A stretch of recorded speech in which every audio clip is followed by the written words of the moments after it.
Bismillahirrahmanirrahim. Alhamdulillahirabbil alamin. Allahumma sholli ala sayyidina Muhammad wa ala ali sayyidina Muhammad. Assalamualaikum warahmatullahi wabarakatuh. Ikhwan dan akhwat pendengar Radio Silaturahim dan juga pemirsa Rasi Visual yang dirahmati Allah. Alhamdulillah kita kembali berjumpa di malam hari ini Ikhwan dan akhwat di Senin malam 30 Safar 1444 Hijriah atau 26 September 2022. Seperti biasa di Senin malam hadir acara kajian kitab Al-Lu'lu' wal Marjan. Tentunya bersama Dr. Kiai Haji Jakim Borok MA. Beliau adalah Mustasyar PBNU yang alhamdulillah telah bergabung bersama kami. Kita sapa Ustadz terlebih dahulu Ikhwan Akhwat. Assalamualaikum warahmatullahi wabarakatuh Ustadz. Waalaikumsalam warahmatullahi wabarakatuh. Kabar sehat Ustadz? Alhamdulillah. Baik Ustadz, sebelum kita mulai kajian kita di malam hari ini, kita mohon doanya kepada Ustadz. Seperti yang telah kita semua ketahui ya, berita duka cita, innalillahi wa inna ilaihi raji'un, dunia Islam berduka cita mendalam. Ulama terkemuka dunia Profesor Dr. Syekh Yusuf Qaradawi wafat pada Senin 26 September hari ini. Pendiri dan mantan Presiden Persatuan Cendekiawan Muslim Internasional Yusuf Al-Qaradawi meninggal pada usia 96 tahun. Syekh Al-Qaradawi salah satu ulama syariah paling terkemuka di dunia Islam. Adalah seorang ulama Al-Azhar Mesir dan memegang kewarganegaraan Qatar. Mohon doanya Ustadz untuk almarhum Syekh Yusuf Al-Qaradawi. Allahumma ighfir lahu warhamhu wa'afihi wa'fu anhu. Allahumma ij'al qabrahu rawdatan min riyadil jannah wa la taj'al qabrahu hufratan min niran. Amin ya rabbal alamin. Amin ya Allah ya rabbal alamin. Baik, Ikhwan Akhwat, kita akan simak pemaparan di kajian kitab Al-Lu'lu' wal Marjan bersama Dr. Kiai Haji Jakim Borok MA dengan tema sikap penyantun Rasulullah Sallallahu Alaihi Wasallam. Baik, dan nanti juga yang ingin bergabung silakan Anda bisa bergabung bersama kami Ikhwan Akhwat di 08111 999720. Tambah Ustaz. Assalamualaikum warahmatullahi wabarakatuh. Alhamdulillahilladzi hadana lihada wa ma kunna linahtadiya laula an hadana Allah. Asyhadu an la ilaha illallah wahdahu la syarika lah wa asyhadu anna Muhammadan abduhu wa rasuluh. Allahumma shalli wa sallim ala hadzal nabiyil karim sayyidina wa maulana Muhammad wa ala alihi wa ashabihi wa tabi'in wa man tabi'ahum bi ihsanin ila yaumiddin, amma ba'd.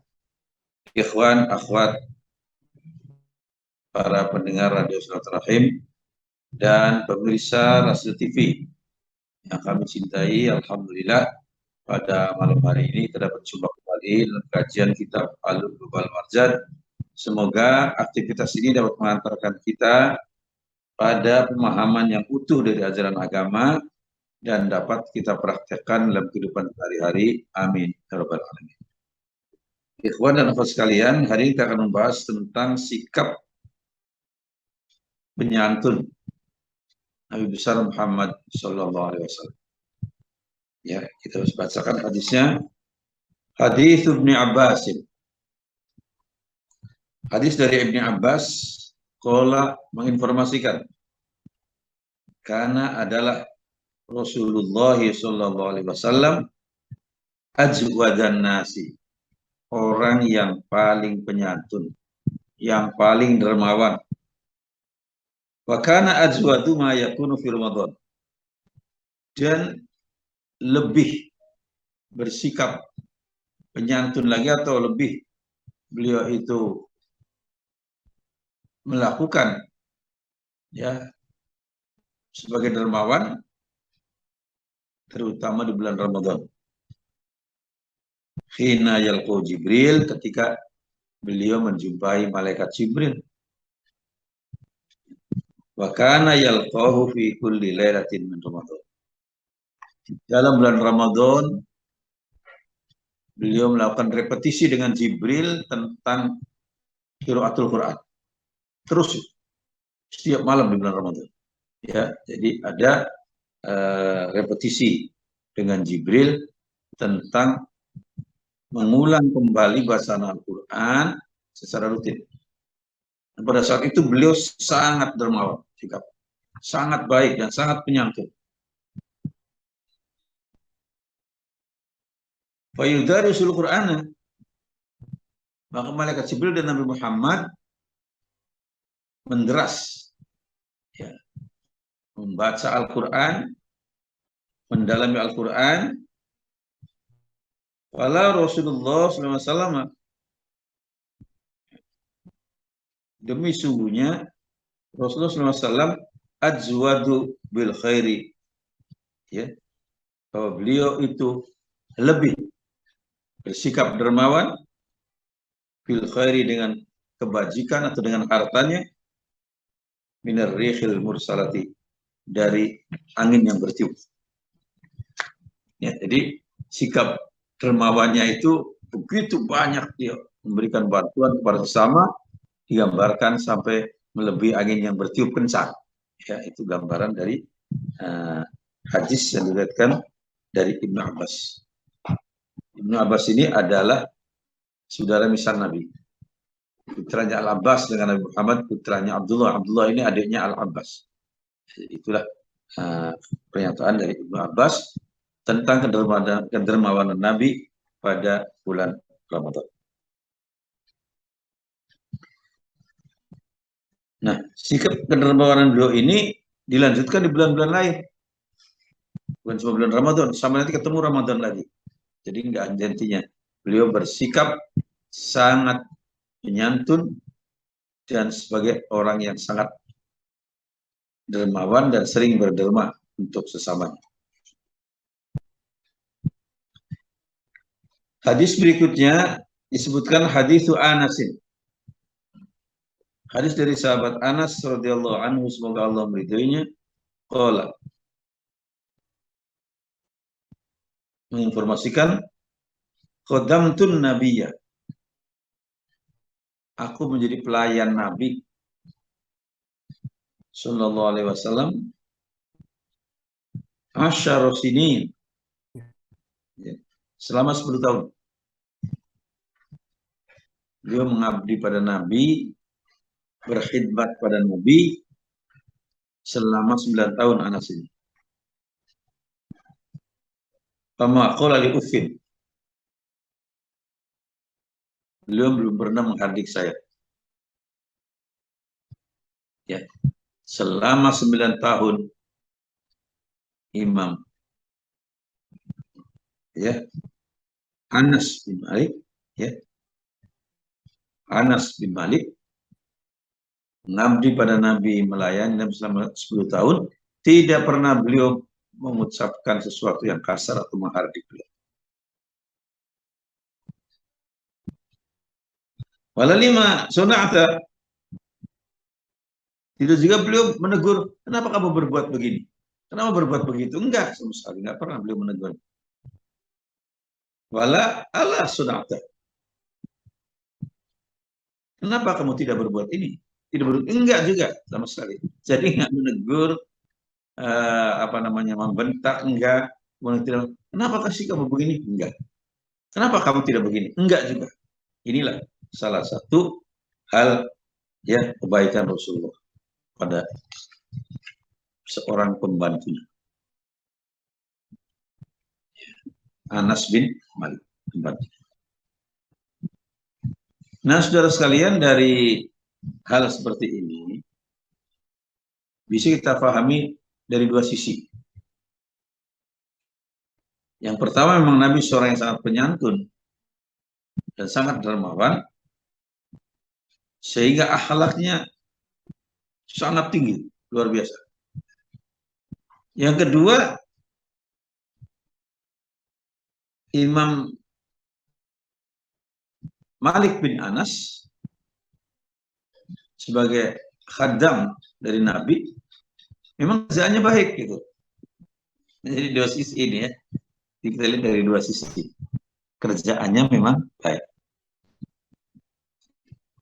Sehingga nggak perlu ditegur dan nggak perlu disuruh, otomatis berjalan dengan ya hal-hal yang baik dan terpuji sehingga semuanya menyenangkan Nabi. Jadi dua sisi. Tapi kalau misalnya orangnya itu rebel meskipun baik, banyak ngomong tapi ini enggak. Ya. Karena Nabi sangat dermawan, sangat penyantun, maka beliau tidak pernah membentak sekalipun kepada Anas bin Malik. Bahkan beliau nggak pernah tanya, kenapa kamu kerjaan ini? Kenapa nggak kerjaan ini? Ah, itu nggak pernah. Ya, jadi itulah dua sisi dari hal seperti ini. Yang pertama, Rasulullah orang sangat penyantun dan sangat baik kepada pembantunya. Sebaiknya Anas bin Malik kerjaannya benar, sehingga tidak perlu ditegur. Kira-kira begitu, saudara.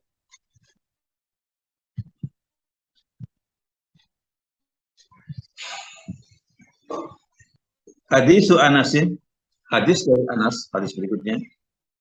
Qala menginformasikan, lama qadima ketika datang Rasulullah SAW al-Madinata, jadi ketika Nabi berhijrah ke Madinah, akhadha Abu Talhata biyadi.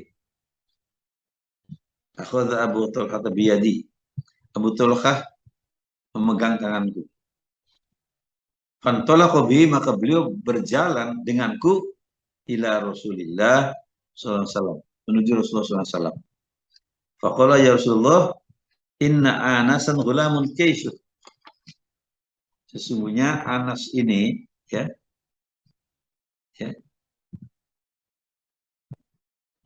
seorang anak yang kaisun, cerdas.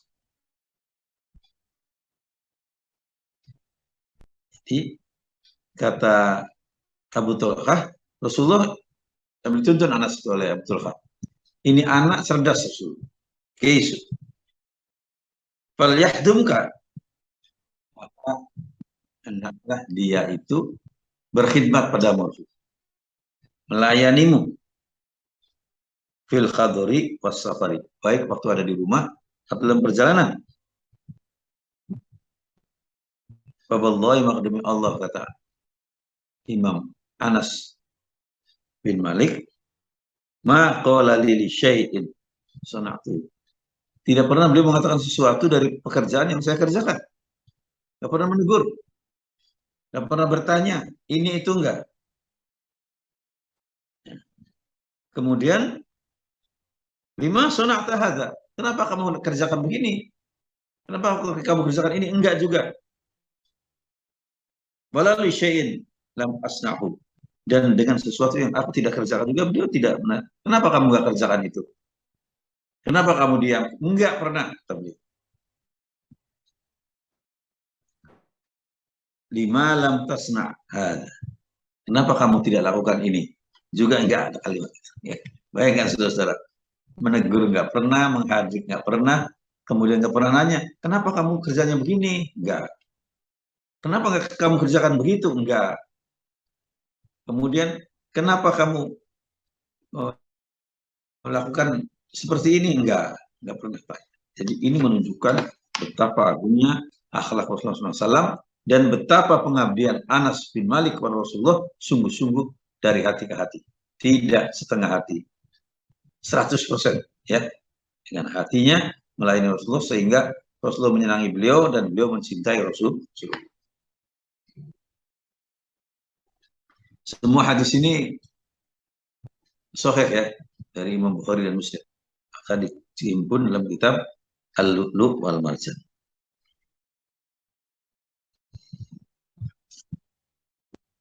Yang berikutnya adalah hadis Jabir. Hadis Jabir radhiyallahu anhu, dari Jabir radhiyallahu anhu qala, menginformasikan, ma su'ilan Nabi sallallahu alaihi wasallam an syai'in.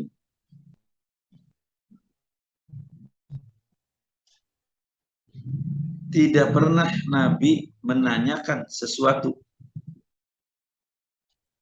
Qattun, sama sekali. Apakah Nabi tidak pernah menegur kamu, menyatakan sesuatu atau mengatakan sesuatu pada kamu? Qattun, betul-betul sama sekali enggak? Faqala, dia menjawab, la, benar. Sama dikatakan Qatun itu sama sekali. Ya,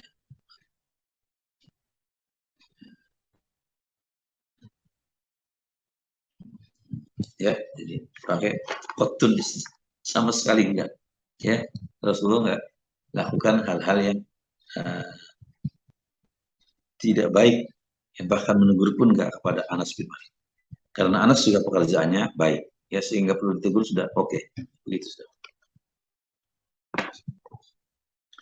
Hadis Jabir bin Abdullah. Hadis dari Jabir bin Abdullah, qala menginformasikan, qala bersabda an-nabi Nabi sallallahu alaihi wasallam,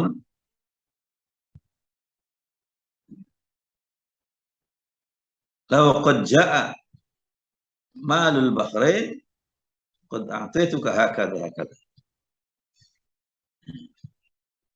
Kata Nabi berjanji kepada Jabir, sekiranya uang dari Bahrain telah datang, qad a'taituka hakadha wa hakadha wa hakadha. Aku memberikan uang dari Bahrain padamu seperti ini, seperti ini. Nah, jadi dari Bahrain terkenal dulu sampai sekarang itu kekayaannya luar biasa ya. Bahrain di masa Nabi sampai sekarang Bahrain terkenal negara kaya. Nabi ya Jabir ya Jabir bin Abdullah, nanti kalau uang dari Bahrain sudah datang, kamu saya kasih ini.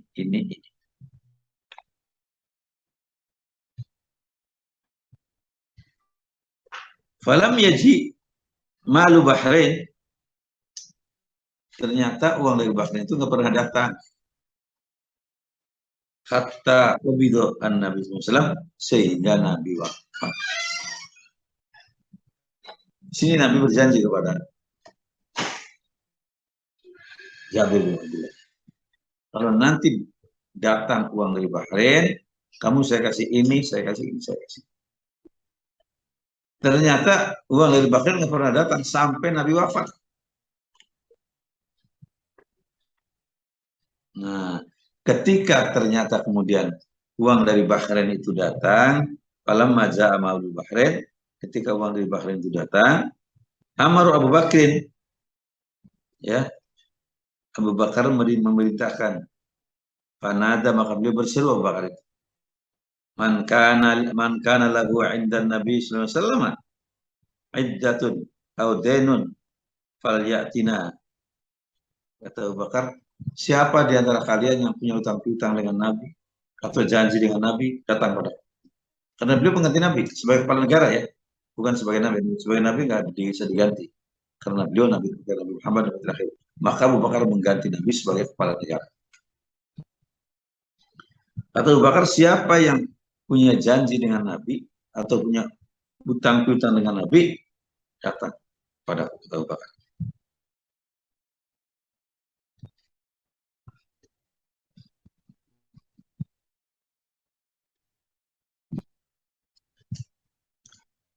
Ya, man kana lahu 'inda Nabi sallallahu alaihi wasallam iddatun aw dainun, janji atau hutang atau piutang, fa'ataitu maka aku akan berikan, kata Abu Bakar. Ya. Fakultu maka aku berkata,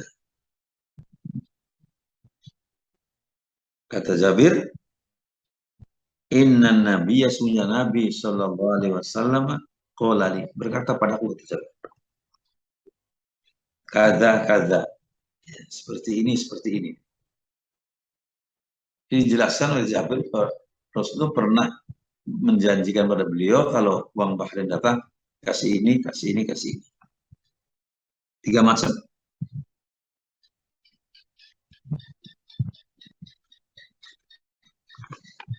Fakhasali hasyatan, ya, fakhasali hasyatan.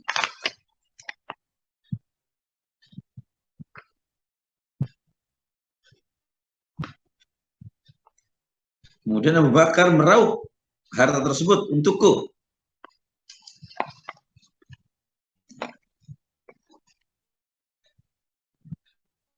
Ya. Di sini tegaskan bahwa Abu Bakar mengambil uang itu untuk Jabir sesuai dengan janji dari Rasulullah. Falyatina, maka beliau memberikan harta itu pada kami. Fa'ataitu, dan aku mendatanginya. Aku mendatangi Abu Bakar, kata Jabir. Fakhassali khasyatan. Beliau kemudian meraup uang ya untuk Jabir. Fa'adattuha, maka aku menghitungnya. Fa'idha hiya khamsumi'ati. Tiba-tiba uang dihitung ada 500 dinar. Faqala khudh mithliha, ambil lagi serupa itu. Nah, jadi ini janji Nabi ditunaikan oleh Abu Bakar karena Nabi wafat terlebih dahulu. Nah, Jabir ini sahabat Nabi yang rajin berjuang. Ya, Rasulullah SAW. Ini yang dijelaskan dalam hadis tadi. Berikutnya hadis Anas bin Malik. Hadis dari Anas bin Malik radhiyallahu anhu, semoga Allah meridhoinya. Qala, menginformasikan, dakhalna ma'an Nabi sallallahu alaihi wasallam, kami masuk bersama Nabi sallallahu alaihi wasallam, ala Abi Saifil Yakin, ala Abi Saifil Qaini, atas Abi Saifil Qaini. Wakana zi'ron li Ibrahim alaihissalam. Nah, keluarga ini adalah yang memelihara Ibrahim alaihissalam, putranya Nabi dari Maria Al-Qibtiyah. Yang memelihara adalah keluarga ini, termasuk memberi, menyusuinya.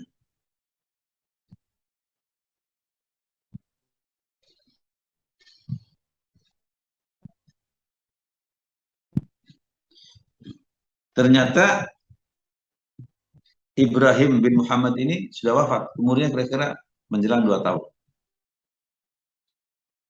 Ya, beliau sudah wafat. Fa'akhadha, maka Rasulullah mengambil, Rasulullah SAW, Ibrahim diangkat oleh beliau, anaknya yang baru meninggal itu. Faqabbalahu, kemudian beliau menciumi jenazah anaknya, sangat beliau cintai. Summa dakhala alaihi, kemudian masuk padanya, pada dari saya. Wa Ibrahim yajudu bi nafsi faja'alta aina Rasulullah sallallahu tadrifa. Maka kemudian peristiwa itu membuat kedua mata Nabi menitikan air mata, tadrifa. Ya. Faqala lahu Abdurrahman, maka berkatalah Abdurrahman bin Auf radhiyallahu anhu, semoga Allah meridhoinya, wa anta ya Rasulullah, Rasulullah, kenapa engkau ini menitikan air mata deras sekali? Faqala ya ibn Auf, wahai putra Auf, inna rahmatin, air mata ini adalah air mata rahmat, air mata kasih sayang. Sumat ba'aha bi ukhra, kemudian dilanjutkan dengan kalimat berikutnya, faqala sallallahu alaihi wasallam, innal aina tadma, sesungguhnya air mata itu boleh menitikan air mata. Bal qalba yahzanu, dan hati boleh berduka. Bala taqulu, tapi jangan ucapkan illa ma yardurubuna, walaupun diridhoi oleh Tuhan. Jadi menangis enggak apa, anaknya meninggal menangis, asal jangan memaki-maki Allah, jangan, tidak terima, ya. Jadi ma yardurubuna, apa yang diridhoi oleh Tuhan kami, kalimatnya itu, jangan sama kalimat lain.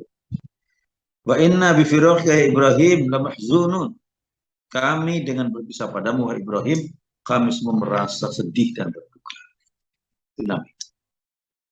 Ditinggalkan oleh anaknya masih kecil, beliau sangat sedih dan berduka sehingga menitikkan air mata waktu menciumi putranya. Nah, saudara sekalian, di sini kita melihat betapa Rasulullah itu sangat mencintai anak keluarganya. Ya, beliau diberitahu bahwa Ibrahim akan meninggal, ya sakit parah, beliau langsung datang dan menitikkan air mata deras sekali, tanda mencintai. Inilah bagian dari kehidupan Rasul. Kita perlu mencontoh, menteladani sikap beliau, termasuk sikap beliau itu di bulan Ramadan melakukan tadarus. Begitu, tadarus bukan dengan meleksi beliau, kita dengan teman kita sendiri di bulan Ramadan tadarus, banyak ibadah-ibadah sunnah, ya, memperbanyak sedekah, melakukan ibadah wajib dengan tertib, itu semua bagian dari tugas kita, ya, untuk meraih kesuksesan duniawi dan ukhrawi. Para jamaah sekalian, dari sikap penyantun beliau inilah sesungguhnya teladan untuk kita. Ya, maka Nabi nyatakan kita ini harus menjadi orang yang paling bermanfaat pada zaman. Khairun nasi anfa'uhum linnas. Orang yang paling baik, ya, adalah orang yang paling banyak bermanfaat pada manusia. Jadi inilah yang kita harapkan. Kita bisa mencontoh Rasulullah dalam sikap penyantunnya dan sikap kedermawanannya, menjadi contoh teladan untuk kita semua. Semoga kita bisa mengikuti langkah-langkah beliau dan semoga kita memperoleh itu dari Allah SWT. Demikian para jemaah sekalian yang bisa kami kaji pada sore hari ini. Mudah-mudahan bermanfaat. Wassalamualaikum warahmatullahi wabarakatuh. Waalaikumsalam warahmatullahi wabarakatuh. Demikian Iwan Ahwat kajian kitab Al-Lu'lu' wal Marjan bersama Dr. Kiai Haji Zaki Umar MA. Beliau adalah Mustasyar PBNU. Tema yang disampaikan adalah mengenai sikap penyantun Rasulullah SAW. Dan yang ingin bergabung bertanya silahkan Anda bisa bergabung bersama kami Iwan Ahwat di WhatsApp Rahasia di 081119999720. Kami segera kembali.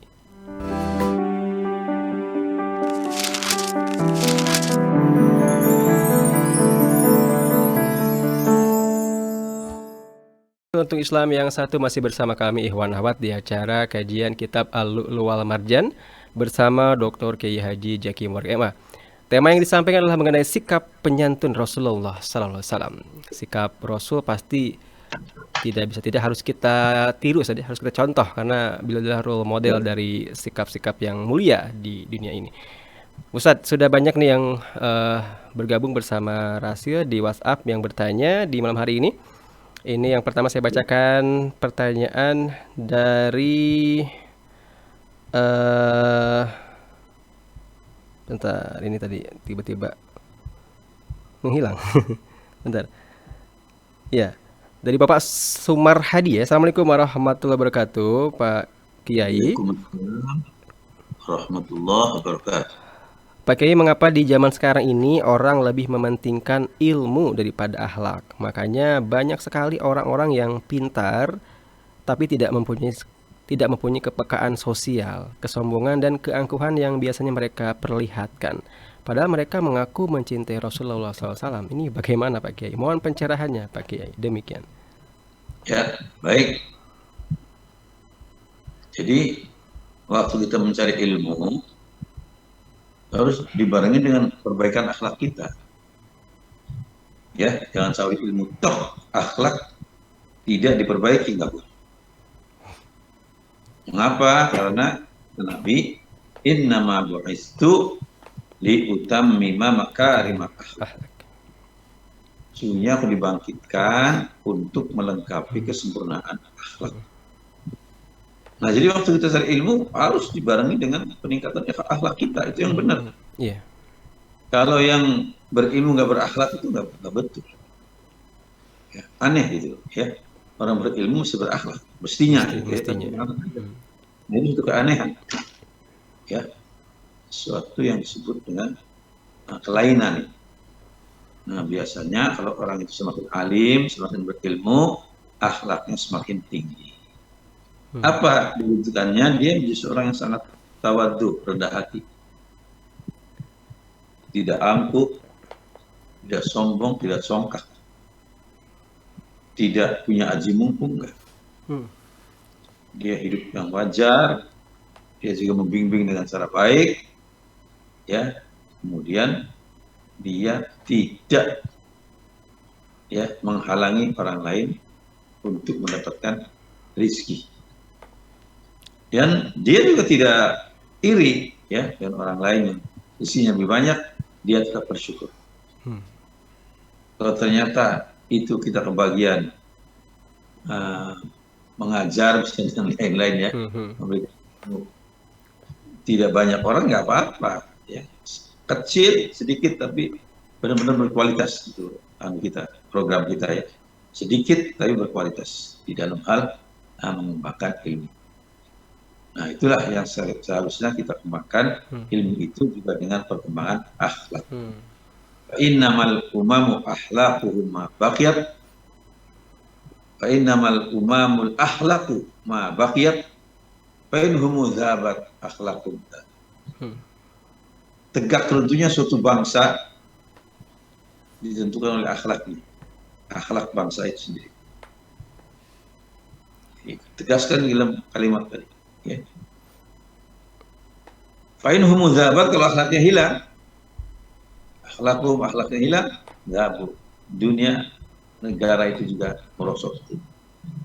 Sampai nanti menjadi negara miskin, susah, yang menjadi bahan tertawaan negara lain. Itu yang kita harapkan supaya tidak terjadi pada kita. Kita tetap memiliki ilmu dan akhlak yang tinggi. Terima kasih. Jadi sebenarnya harus berdampingan saja antara ilmu dan akhlak, terus berdampingan jangan sampai salah satunya lebih menonjol. Baik. Beralih ke pertanyaan selanjutnya dari Bapak dari Ibu Ibu Karmila di Tebet. Assalamualaikum warahmatullahi wabarakatuh, Pak Kiai. Waalaikumsalam warahmatullahi wabarakatuh. Pak Kiai, doa apa yang harus kita amalkan dengan melihat kenyataan sekarang ini, di mana kesenjangan sosial semakin tajam, pemegang kekuasaan sangat berpihak kepada para pengusaha dan orang-orang yang beruang saja, sedang rakyat kecil tidak pernah diperhatikan dalam keadaan semakin susah karena barang-barang kebutuhan sudah semakin naik. Mohon pencerahannya Pak Kiai. Demikian. Ya, baik. Jadi mengenai kehidupan semakin sulit, itu maaf bukan cuma kita, di berbagai negara juga begitu. Karena ada krisis macam-macam, ada perang, ada itu mempengaruhi sekali. Perang antara Rusia dan Ukraina misalnya, itu mempengaruhi sekali. Maka banyak hal-hal yang harganya naik. Lalu bagaimana untuk mengejar itu? Maka ada bensin atau BBM dinaikkan, kan gitu. Itu kan prihatin. Tapi itu hal-hal yang nggak bisa dihindari. Setiap saat namanya bensin apa itu naik, itu tinggal tunggu waktu aja. Nggak pernah enggak siapapun presidennya pernah menaikkan BBM, boleh dititin. Nah, karena itu apa? Sikap kita harus tambah sabar, melihat kepada orang yang di bawah kita banyak. Saya punya rumahnya kecil, alhamdulillah. Anda punya rumah sendiri. Teman-teman kita ngontrak. Yang bisa ngontrak, alhamdulillah saya bisa ngontrak rumah. Teman-teman yang lain ngontrak aja nggak mampu. Itu. Jadi dengan cara begini, maka kita akan menjadi orang yang bersyukur. Nah, kalau kita bersyukur, kita bahagia. Kalau kita merasa kurang terus, nggak akan bahagia. Kita akan menjadi orang yang tamak, itu nggak bahagia. Tersiksa dunia akhirat. Kita berharap menjadi orang yang fid dunya hasanah wa fil akhirati hasanah. Di dunia dapat kebahagiaan, di akhirat dapat kebahagiaan. Demikian, terima kasih. Dari Bapak Hadi di Bogor. Assalamualaikum warahmatullahi wabarakatuh. Ustadz, apakah Nabi pernah marah Pak Ustadz? Bagaimana marahnya Nabi dan adakah keterangan dalam Al-Quran mengenai hal tersebut Pak Ustadz? Demikian.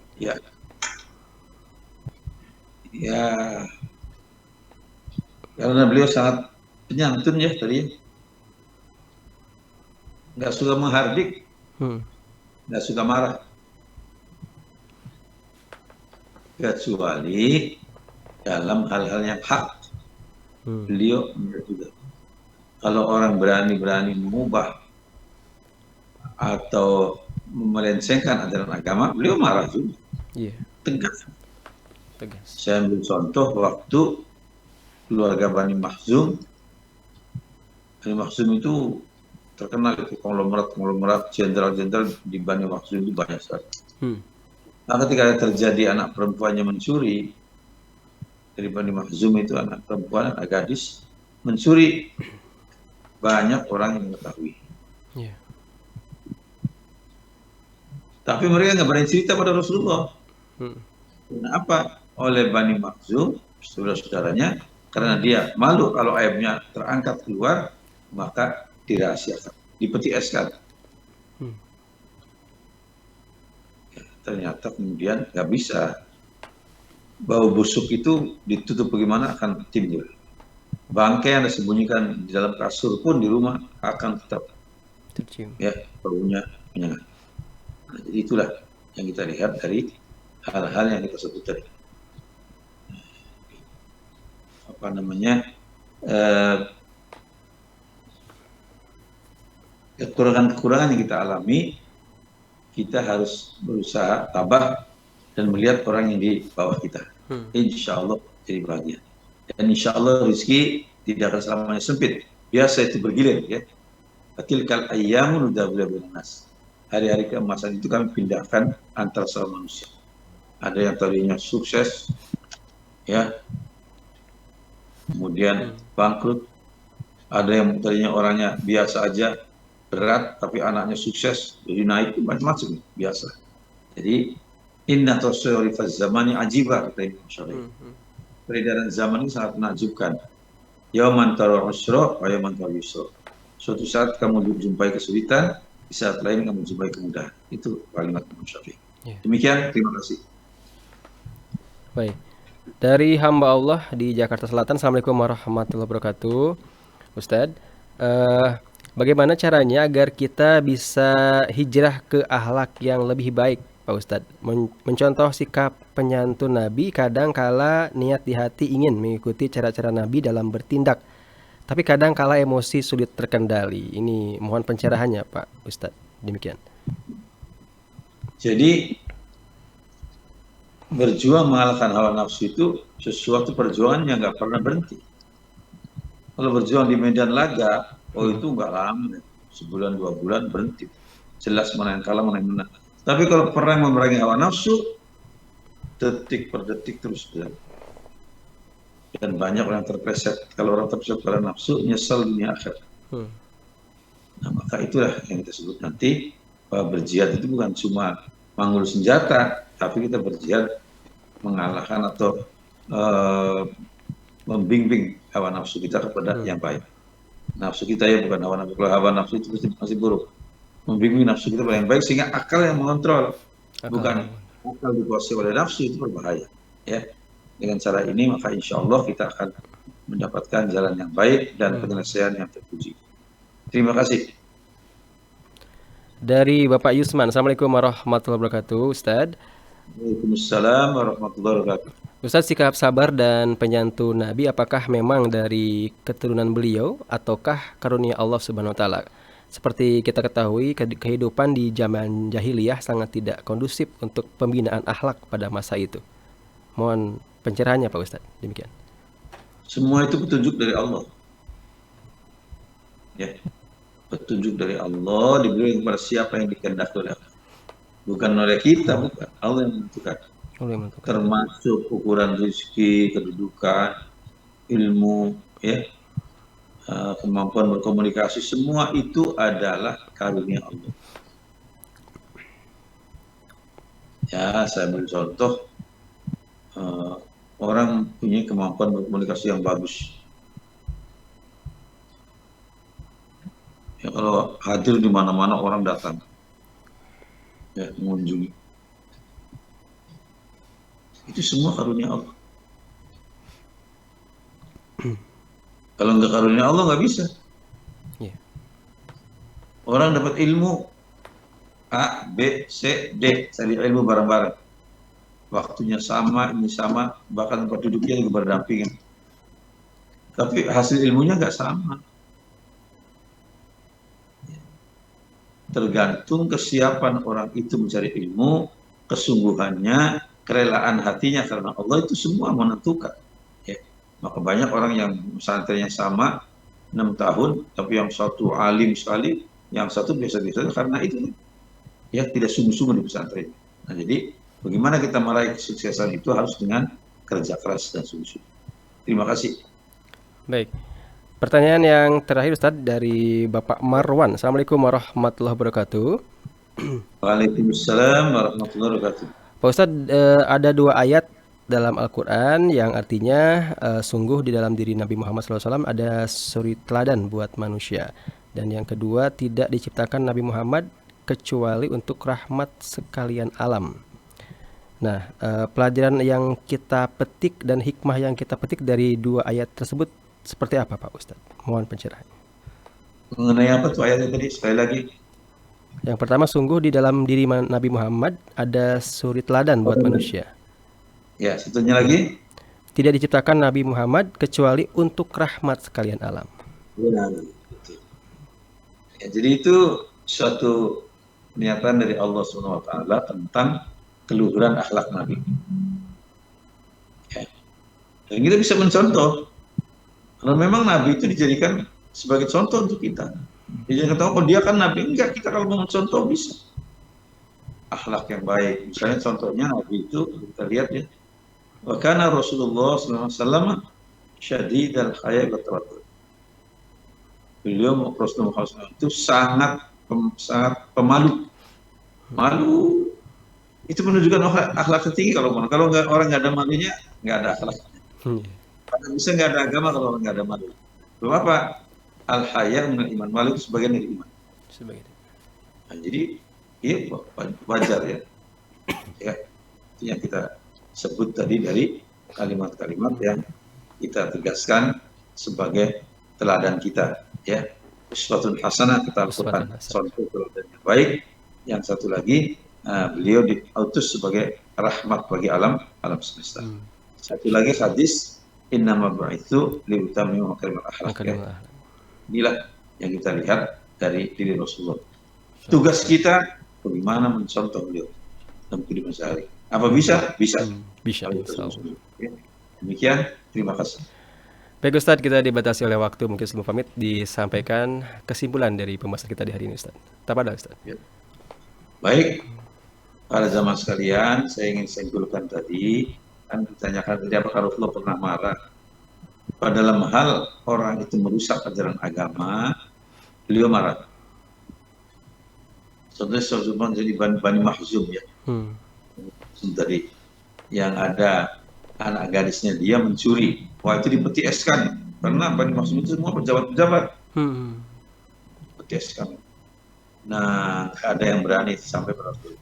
Sampai kemudian para sahabat berkumpul